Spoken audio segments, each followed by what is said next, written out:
Hello guys! Welcome back po ulit dito sa ating YouTube channel, The Home Biz Edit. For today's video guys, alam naman natin next month, ito nga po yung pinaka malaking pagbabago dito sa Facebook monetization. Yung content monetization beta ay magkakaroon na ng transition from individual dito na sa bagong transition. Itong content monetization is unified monetization tools. So pinag-isa na po yung tatlo na yan. So dito, tatalakayin natin or i-share ko sa inyo yung pinaka-mabilis na paraan para ma-invite po tayo dito sa Content Monetization Beta 2025. How to get invited faster to Content Monetization Beta. So, ito yung ating talking points, no? What is Facebook Content Monetization Beta? Sa mga hindi pa po familiar or wala pang idea kung ano po ito, basahin lang po natin. In 2025, Facebook Meta roll out Content Monetization Beta. Ito nga po yun. Program targeting small creator, micro-influencer, and community-focused page. This test piece gives creator a chance to start earning through bonuses like in-stream ads and engagement tools, even if they haven't met 10,000 followers and 60,000 minutes of views, which is good news po ito. Lalong-lalo na sa mga newbie or aspiring content creator. Hindi na po talaga natin kailangan magkaroon ng 10,000 followers as long na tayo po ay consistent nag-upload ng original and engaging content. And syempre, kung patuloy tayong sumusunod sa mga policy ni Facebook. So, pag-usapan din natin yan mamaya-maya, no? Sabi dito, dinesign ito for creator na masipag mag-post sa kanilang platform, which is Facebook. Ayaw ni Facebook ng mga unoriginal or limited originality na mga content na galing from other platform or social media platform. So, dapat, nga din nabanggit ko kanina, merong polisiya po si Facebook sa pag-upload. Kung tayo po ay gustong mapabilang sa monetization, dapat sumunod tayo sa mga policy. So, tatlo po iyan. Marami po yan, pero po ito po yung tatlo na mga policy ni Facebook. Una na dyan yung partner monetization policy, content monetization policy, and yung pinakamabigat, yung community guidelines policy. Diba? So, kailangan nyo yung sundin. So, ito, then, design sa mga totally genuine yung mga engagement or interaction sa community around this platform, yung Facebook. Ayan, palagi nagsishare ng original content, not reharshed from other platform. So actually, meron nga naman tinatawag na mga review, di ba? Commentary.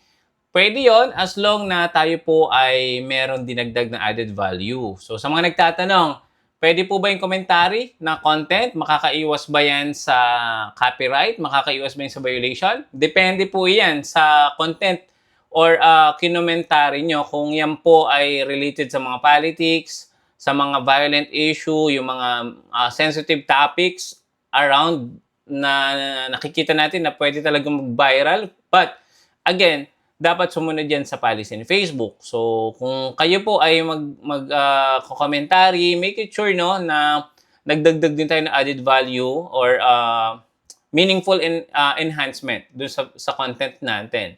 So, meron din tinatawag nga, di ba, yung pinakabago ngayon, AI generated videos. So, may nagtanong din sa atin yan, pwede ba yung ma-monetize? Yes, pwede. But again, sa article na binasa natin, dapat meron siyang human enhancement or meron dapat siyang 50 na AI or 50% na human. So, yon ang ating pinagbabasihan based din sa mga article or sa mga nababasa natin.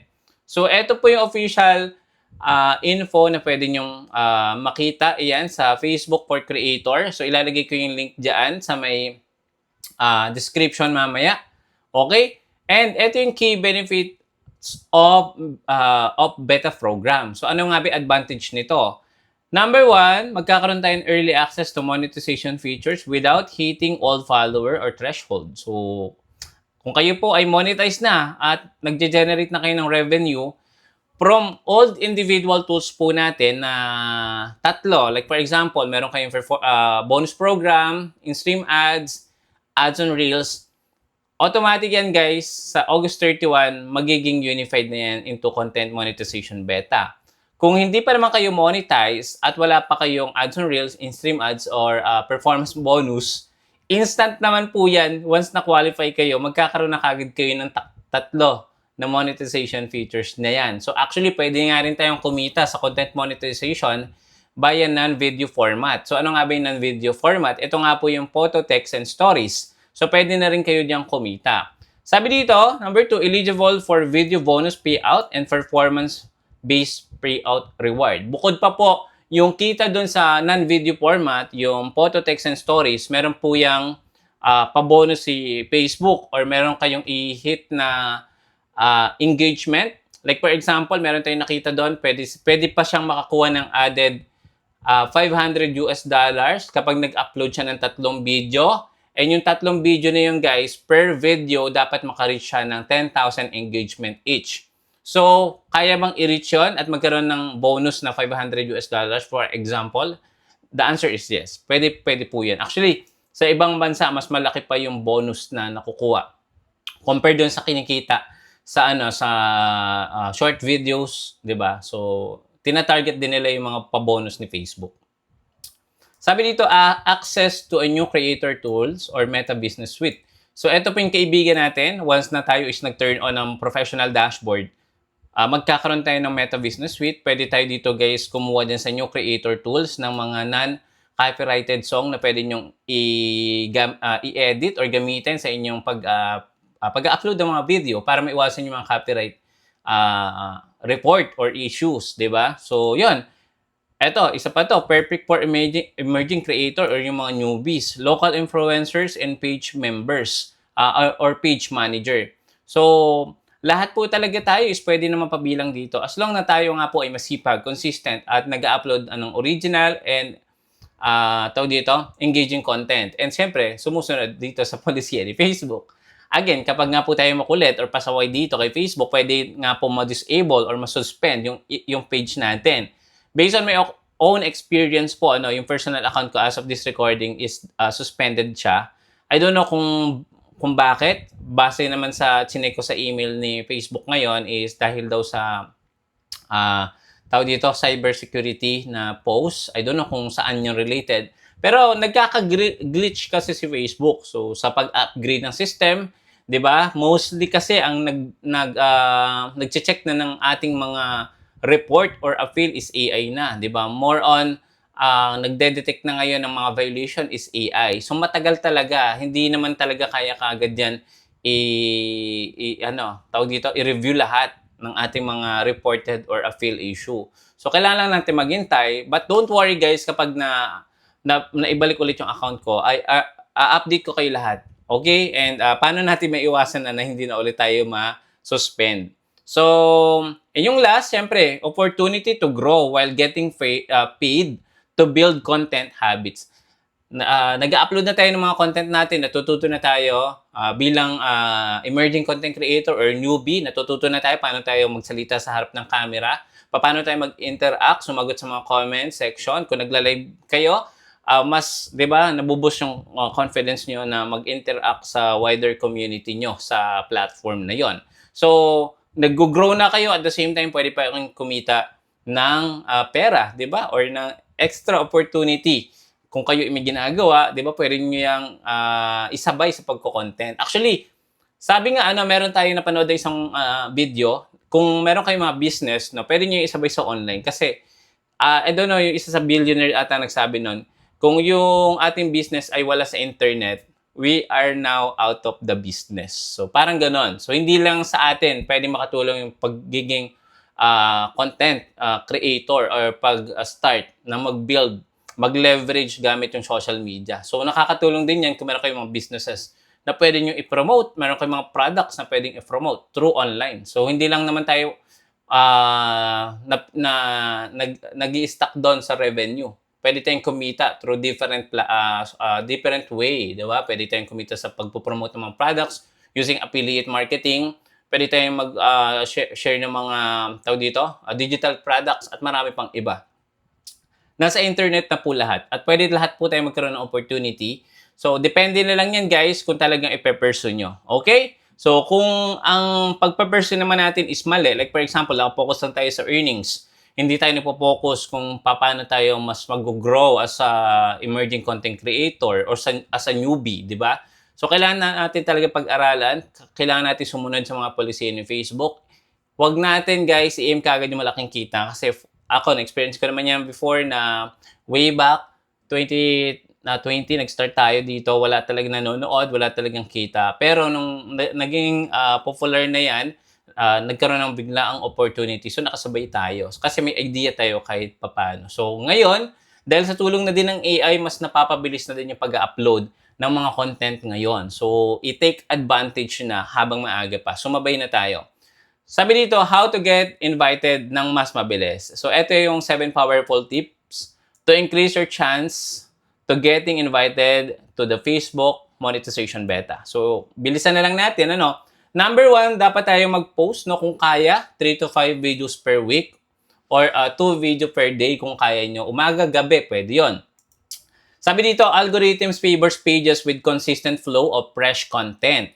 Facebook currently rewarding content creator who keeps their page active. Totoo po yun. Kung palagi nga po tayo nag-upload, mas sinishare ni Facebook yung ating content sa wider audience. So, pwede nyong gawin, short video, long video, pwede. So, mix kung ano yung mas mag-engage yung inyong followers or viewers.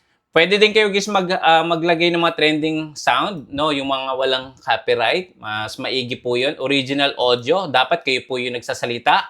Story-driven content, kung kayo po ay nagbablog, make it more story-driven content. Yung meron siyang goal or target. Sino nga ba yung dapat makapanood nito? Ano nga ba yung dapat makuha or mabigay nyo na value sa content nyo na yun na ipoproduce. So, keep your vertical 9:16. Before kasi, nung nag-upload ako, 16:9. Yung pahalang or landscape.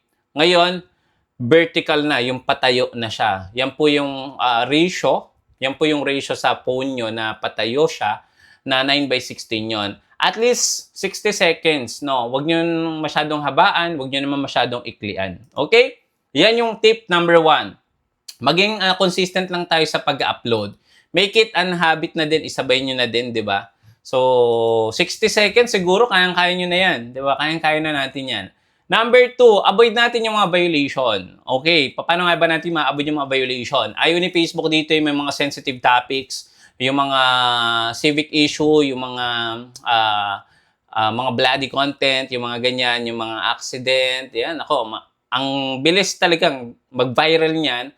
But again, at the end of the day, no, mag-viral niyan, magkakaroon naman tayo ng community guidelines violation. So, which is mas mabigat yon. At hindi na isasuggest ni Facebook sa wider audience. So, I suggest, focus kayo sa informative, engaging, quality, or ano pa ba? Yung mga content na may matututunan yung tao in a good way, di ba? So, pwede sila ma-entertain, ma-educate, di ba? Magkaroon sila ng informative knowledge doon sa mga content ninyo.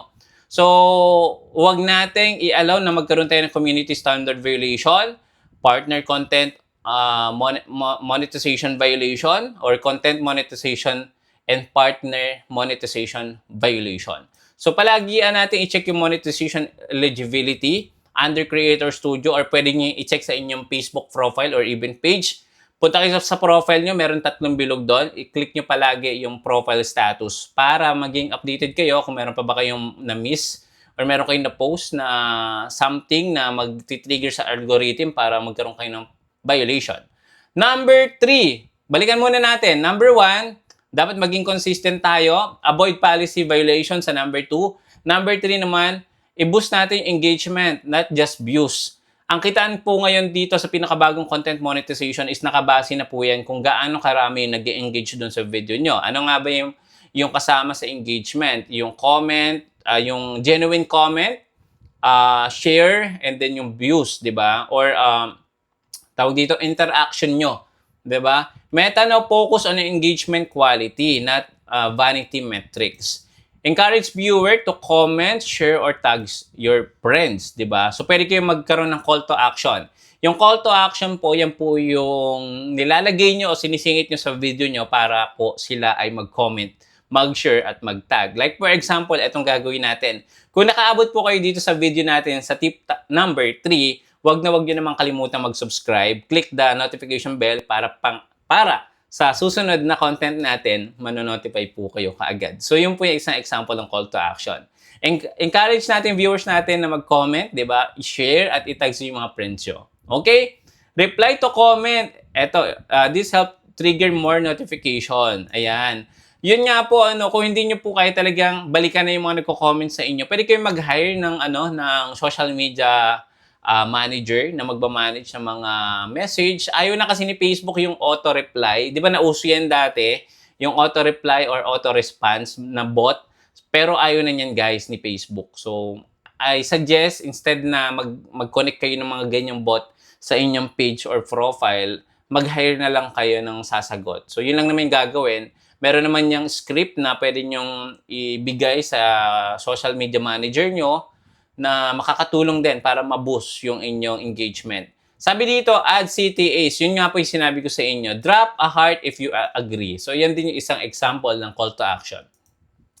I-aim natin dito 2 to 3 times engagement per 1,000 views to boost ranking. Ayan. So, i-aim natin yan. Okay, number 4, focus on Facebook Reels. Mas okay guys kung short muna tayo magpo-focus kung bago or nag-start pa lang tayo sa mga short video muna. Sabi dito, si Facebook or si Meta, top priority format niya ngayon is yung Reels o yung 9:16 aspect ratio. Creator are the first to be noticed by monetization reviewers. So, kailangan natin guys, use original audio or FB licensed music. Ito nga po yung non-copyrighted music or yung royalty-free music na available din yan sa Facebook Creator Studio. Add natin yung caption for better retention. Ano nga ba yung caption? Yung caption po yung nag-a-appear po sa may ibaba ng video. Pwede po kayo niyan guys mag-subscribe sa CapCut. Meron po silang captions. Sobrang dami, sobrang engaging ng mga captions nila at pwede nyo rin yung i-edit for better retention. Yung retention naman, ano ba yan Kuya Jose or Sir Jose, yung retention? Yung retention rate po, ito po kung gaano katagal pinanood yung video nyo or kung gaano katagal yung viewers dyan sa video nyo.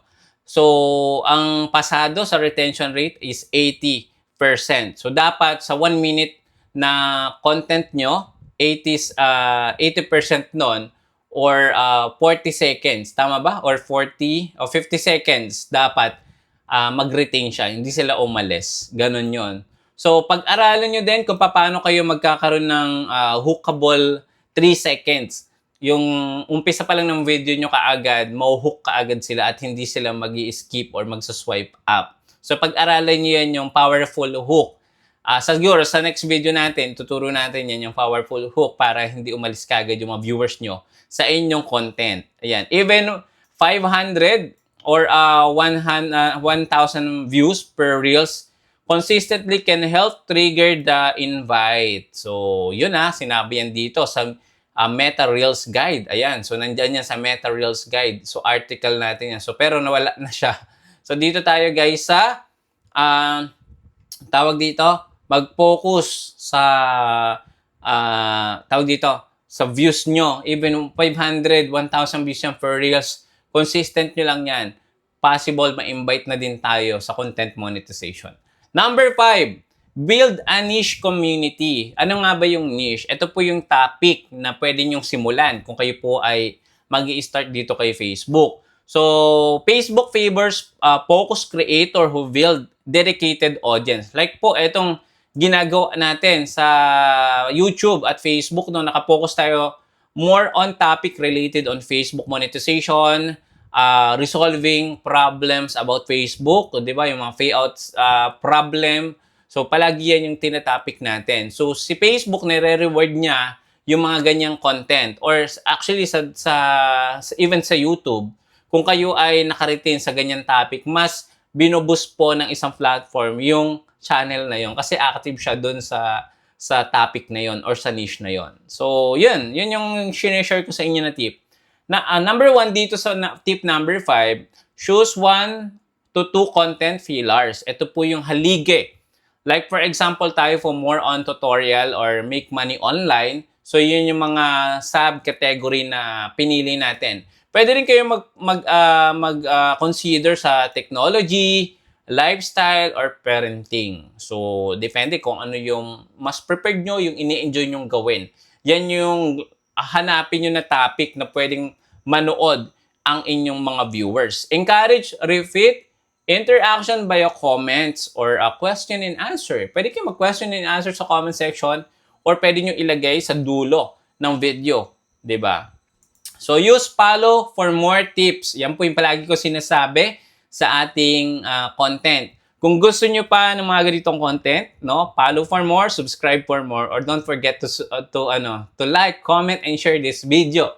Yun po yung isa sa nagtitrigger para po, 'di ba, mas makabuild po tayo ng followers, ng retention, mas tumaas, engagement, mas tumaas. The stronger your niche, the easier it for Facebook to recommend your page to the right viewer. Ayan. So, under naman yan ng Meta Creator Community Hub. So, yan po yung article na nakuha natin. Number 6 and number 7. Umabot na tayo dito, guys. Pasensya na kayo kung medyo humaba and hopefully marami kayo natututunan. And kung may natutunan naman dyan, comment naman kayo sa may ibaba na natuto na ako. Ayan. Or may natutunan ako. Optimize your page setup. So, pwede rin natin, guys, i-leverage or i-optimize yung ating page setup. A back page setup can hurt your visibility and credibility. Use creator business profile, not a personal one. Ayan po yung isa siguro sa pagkakamali ko nung nag-start ako noong 2020 dito kay Facebook. Nag-start ako kasi sa profile. So, kung kayo po ay newbie or emerging content creator, I suggest wag na kayong magsimula sa profile nyo. Gumamit na kayo ng page under your profile. Para po, di ba? Mas maraming tools, mas marami pong business tools na magagamit kung kayo po ay nagko-content gamit yung page nyo. Page na po kayo magsimula. Hindi ko na sinasuggest yung personal account. Kasi kailangan nyo pang i-turn on yung professional dashboard o professional mode kung kayo po ay naka-profile. Pero kung naka-page kayo, once na gumawa kayo, meron na kagad yung dashboard or creator dashboard. So, fill out all sections, bio, category, contact, info, or link. So, kailangan nyo i-maximize. Sa page kasi, pwede tayong mag-link doon ng mga different social media platform natin. Pwede tayong maglagay ng bio, pwede tayong maglagay ng category. Kung ano man yung mga dedicated info na pwede makuha ng inyong followers or viewers. Use a clear photo picture and banner. I suggest, guys, i-edit nyo din yung profile nyo or yung inyong profile page, di ba? Or yung banner para po mas engaging, mas hookable kapag chinek nila. Kapag kasi walang laman yan, walang profile, para siyang spam or di ba? Parang siyang di totoo na page. So I suggest mag-focus kayo dito. Ayan, sa unang-una sa profile tsaka sa banner. Page with complete info are more likely appear to creator discovery program. So, yun po yung sinasuggest sa atin ni Facebook. So, i-build natin yung profile or magkaroon tayo, guys, ng maliwanag na page kung ano nga ba yung binibigay natin na content or value sa mga followers niyo. So, ganun po siya. And last, umabot na tayo dito, guys. Pasensya na kayo, guys, kung humaba. And gusto ko lang, guys, talagang matutunan muna natin yung mga basic kung tayo ay nagpe-pursue na ma-invite dito sa Content Monetization Beta 2025. Actually, next month na yan, August 31, kaya dapat maging ready tayo sa panibagong monetization tools na ito. Last one, tip number 7, engage with Creator Studio regularly. So, napaka-importante nito. Ito po yung best friend po natin. Sabi dito, Meta watches creator who use its tools actively. It's parts of the valuation. So, yung Creator Studio, meron din po niyan sa Facebook, meron din yan sa TikTok. Kung ginagamit po natin ito, mas naglalagay pa si Facebook or yung platform ng mga tools na mas makakatulong sa atin. Like for example, isa na sa pinakamalaki na itutulong ng tools yung ma-determine natin yung content natin kung meron siyang violation, kung meron siyang copyrighted. Or pwede rin tayong kumuha ng mga music sa Creator Studio na walang violation. So, yun yung isa sa malaking na itutulong ng Creator Studio. Sabi dito, pwede rin tayo mag-schedule ng post or ng mga content natin. Like for example, magpo-post kayo, mag-upload kayo ng 5 video ngayong araw. And then, yung unang video nyo is mapopost siya ng Monday, 8 a.m. Yung pangalawang video nyo, Tuesday, 8 a.m. So, kahit nasa bakasyon kayo, for sure, active kayo everyday, di ba? So, pwede kayong mag-schedule posting kahit nasa malayo kayong lugar. Alam nyo, nakapag-provide na kayo or nakapag-create na kayo, ready na kayo ng 5 video for a week. So, yun yung advantage ng creator. Monitor metrics like engagement rate, reach, and retention time. So, dito natin makikita yung numbers natin or yung data natin, which is mas makakatulong sa atin as a content creator kung ano nga ba yung mga gagawin nating content, sino nga ba yung mga tatargetin natin, ano nga ba yung i-goal natin sa next video upload natin. So, yun yung isa sa, for me, helpful talaga yung Creator Studio or Meta Business Suite. So, meron din silang tinatawag ng A/B testing for thumbnails or titles, which is pwede kayo mag-post ng thumbnail at si Meta Creator Studio ay maglalagay siya ng testing, which is ano nga ba yung mas maraming nag-follow, mas maraming nanood doon sa thumbnail A sa thumbnail B. So, pwede nyo po i-explore kung kayo po ay nag-upload na. Okay? So, being active in Creator Studio equals signals of professionalism and readiness. Under po yun ng Go to Creator Studio. So, maraming salamat guys. Kung may natutunan kayo, please consider subscribing.